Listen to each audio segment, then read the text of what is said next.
네, 이제 김세로 기자와 함께 지금까지 들어온 새로운 소식 다시 정리해 보겠습니다. 먼저 일단 그 해가 뜨면서 헬기 진화 작업은 본격적으로 시작이 된 거죠. 네, 그렇습니다. 조금 전에 또 들어온 소식 전해드리면요. 그 불길이 육군 22사단 쪽으로 번질 것을 우려해서 예방적 차원에서 군 장병들이 대피했다고 말씀드렸잖아요.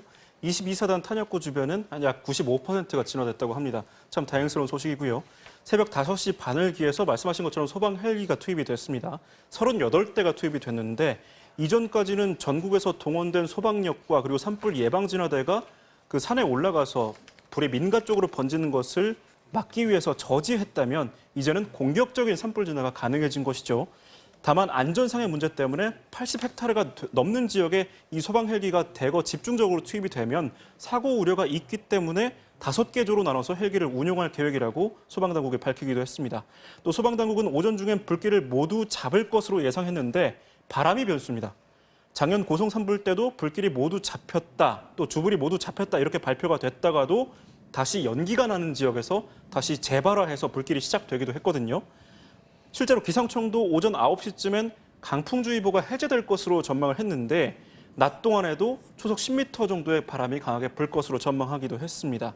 잔불 정리가 가장 중요한데 이 겉면에 물기가 묻어 있다고 해서 안쪽까지 불씨가 모두 꺼진 건 아니잖아요. 또 재로 덮인 안쪽에는 아직 타지 않은 나뭇가지 등도 많은 상황이거든요. 그렇기 때문에 소방당국은 앞으로 이 불길을 모두 잡은 다음에는 잔화정리 쪽으로 이제 그 시스템을 옮겨갈 텐데 흰 연기가 나는 지역에서 이 재를 모두 뒤엎어가면서 남은 불씨를 모두 정리하는 그런 순으로 소방 진화가 이루어질 것으로 예상이 됩니다.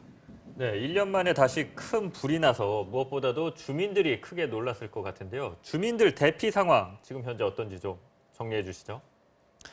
네, 불이 처음에 토성면 도원리에서 시작이 돼서 하계리 쪽으로 번지면서 일대 주민들에게 대피 명령이 내려졌습니다.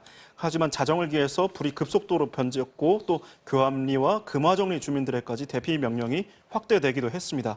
현재 주민 329명, 또 군병력 1,872명이 대피한 것으로 전해지고 있는데요.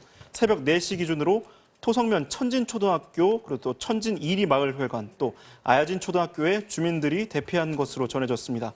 또 앞서 말씀드렸던 것처럼 군병력이 대피한 장소는 고성종합체육관, 경동대학교, 속초실내체육관이 있는데요. 각각 802명, 832명, 242명이 대피한 것으로 전해졌습니다. 다만 이게 새벽 4시 기준이다 보니까 대피 인원수는 더 늘어날 가능성이 있다는 것 말씀드리겠습니다.